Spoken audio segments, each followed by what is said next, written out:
correspondent Lena Taylor. Tonight, I'm interviewing the woman behind the man, behind the starship, behind the Starfleet, the mother of Captain James T. Kirk of the USS Enterprise. I'm standing here in the living room of her modest home in Riverside, Iowa, right here on Earth, where he was born. Captain Kirk's mother has agreed to give us a glimpse into the mysterious early years of his life. Mrs. Kirk? Mrs. Kirk? Oh gosh!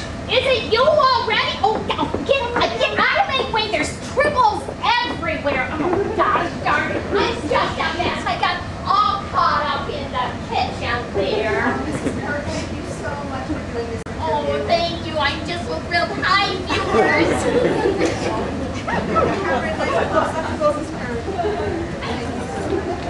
Thank you, Marjorie. Let's sit down right here. Okay, yeah, let's get comfy. Oh, are you going to sit there? Is that okay? No, you go ahead. I know you're in television and that's your good side, isn't it? Yeah. I'm a mom. I don't have a good side, so I'll just sit here. But you know, you can do me a favor if you'll keep an eye out on the kitchen back there, because I got a batch of snickerdoodles in the oven. And that oven is kind of old and temperamental, and the nice fella from the EPA says if I overflow that antimatter one more time, he can't give me a warning, it's going to be a fine. Okay, should I tell you if I see smoke? Oh gosh, no, smoke will both be dead by then. You got to tell me if you see a glow. Yeah. Any particular kind of glow? No, just any old glow, like you know, if somebody lit up 100 really big Christmas trees all at once, it'll be that noticeable. Okay. Okay. I'll be sure to do that. Thank you. I have some questions about Captain Kirk. Jimmy. Your son has been honored with the Palm Leaf of Axanar, Yeah. the Brankite Order of Tactics, Oh, yeah. the Pre-Antares Ribbon of Commendation, the Starfleet Citation for Conspicuous Gallantry, Oh, yeah. and the Tefmec Hammer of Thrathar. Oh, what was that last one? The Tefmec Hammer? Oh, well, that's a new one. I'm going to have to put that in the Christmas letter.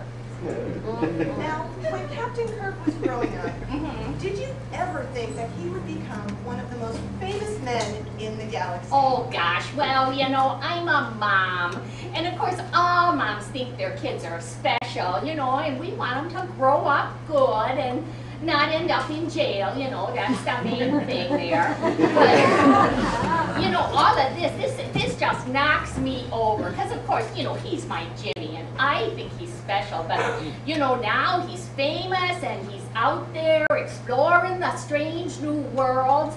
And, oh, last week, he destroyed a doomsday machine. Really? Yeah. I don't know what that is, but it's something bad, I'm sure. And, well, gosh, I'm so proud of him. Oh, I can see that. Now, tell me, Jimmy. Oh, yeah, he got good grades, and he got good deportment.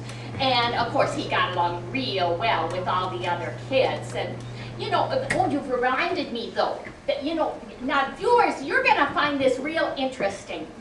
Like all boys, you know, he liked a little rough house.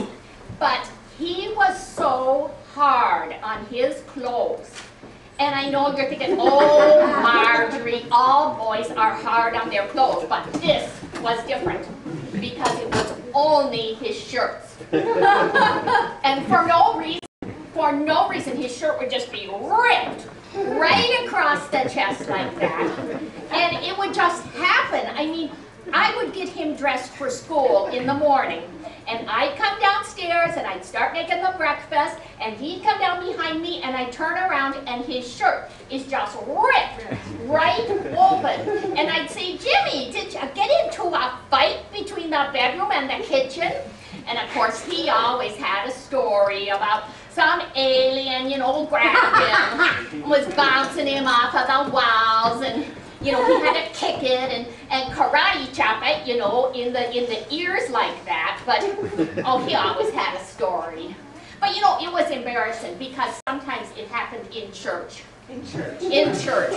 We'd be singing a hymn and I'd look over and there he is with his shirt ripped, just hanging off him in tatters.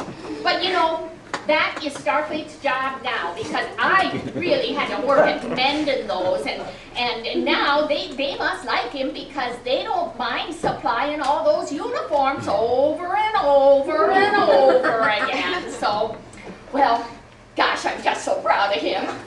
I think the shirts is one of the main benefits of joining Starfleet at this time. I think so. You know, folks don't think about that, but yeah, those free uniforms, that's real handy. When did you first think that Captain Kirk would go into space? Oh gosh, now, you know, it wasn't his very first thing. No, first off, he wanted to be a cowboy. And then it was a ditch digger. And then it was, oh, of course, a pastry chef. You know, all boys want to do that. But then, one day in the first grade, they took him on a trip, all the kids, to the cheese castle. Oh my, he loved it. I mean, he loved visiting the cows and tasting the cheeses. And oh, they had the world's biggest wedge of Swiss cheese.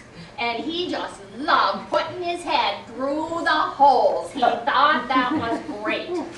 So he came home and he said, oh, when I grow up, I'm gonna work at the cheese castle. And we said, oh yeah, fine, that's good, Jimmy, because you know, it's just up the road there. Well, he had a crush on a little girl, her name was Janice. And he went to school and told Janice that when he grew up, he was gonna work at the cheese castle. Well, she was just a snippy little miss. And she said, oh, I don't think that's so much. When I grow up, my husband is going to do something important, like be a spaceman. Well, that was the end of the cheese castle and pastry chefing. We never heard about those again. After that, it was, I'm going to be a spaceman, and this is the way the spaceman does it. And we said, yeah, sure, go ahead there, Jimmy. Well, wouldn't you know, he goes and gets himself accepted into that Space Academy. Starfleet Academy. Right, Starfleet Academy. And, you know, now he's out there working in the outer space and, you know, doing real well from all that I hear. And, well, gosh, I'm just so proud of him.